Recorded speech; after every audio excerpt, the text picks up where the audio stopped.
నిన్న హాస్పిటల్కి ఒకళ్ళు వచ్చారు, అత్తా కోడళ్ళు. రాత్రి లాస్ట్కే 10:10 అయింది. ఇంకా తొందరగా వచ్చేద్దాం అనుకుంటా. నేను మళ్ళీ రావాలి, ఈ వాక్యం సిద్ధపడాలి, రాత్రి అంతా సిద్ధపడాలి. రాత్రి కొంచెం లేట్ అయింది కేసులో. అత్తా కోడలు కూర్చున్నారు ఎదురు. తెలుసా, కొన్ని కారణాలతో అత్త కోడల కన్నా ముసలాముగా ఉంది, చాలా బలహీనంగా ఉంది, బక్క చిక్కిపోయి ఉంది. విషయం ఏంటంటే అత్త ఎంగగా ఉంది. నేను చూసిన తర్వాత అమ్మాయిని అడిగాను, నీ ఏజ్ ఎంతమ్మా అని అడిగాను.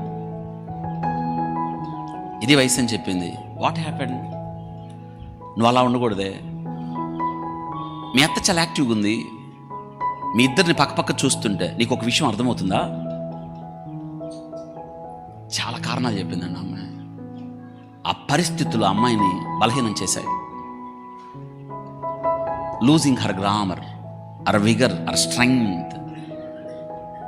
వాళ్ళ అత్త ఆమె నాకు తెలిసి 62 or 65 ఉంటాయి, వాళ్ళ కోళ్ళకేమో 40 ఉంటాయి అంతే.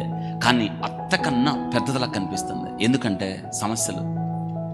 నేను అడిగాను, are you reading Bible? No అండి. వై? ఆసక్తి లేదు అంది. ఎందుకని అడిగాను. చదవాలనిపించట్లేదు అంది. నేను అన్నాను, ఒక మాట చెప్తున్నా, నేను ఈ టెస్ట్లు, ఈ medicines, leave it. The best cure for your problem, loss of your weight, loss of your hair, loss of your grammar, the best cure it's nothing but read your Bible. నేనేం టెస్టులు చేయదలుచుకోలేదు నీకు. I don't want to prescribe any tests, to write any medicine. ఒక మాట చెప్తున్నాను, నువ్వు నాకు చాలా సమస్యలు చెప్పావు, దానిలో నీకు జవాబు ఉంది. ఇది చదువు, 4 రోజులు చదువు. నువ్వు తగ్గకపోతే నా దగ్గరికి రా. ఎందుకు ఈ మాట చెప్తున్నాను తెలుసా? ఈరోజు సమస్య ఏంటంటే దీన్ని చదవకపోవడమే, దీనిని ఘనపరచకపోవడమే, రాత్రింబవళ్ళు ఇది ఉందని మనం మర్చిపోవడమే. దీని స్థానంలో మనం ఫోన్ వాడటమే పెద్ద సమస్య. వింటున్నారా? ఈరోజు ప్రతిదానికి ఫోన్, ప్రతిదానికి phone phone phone. It will destroy your life.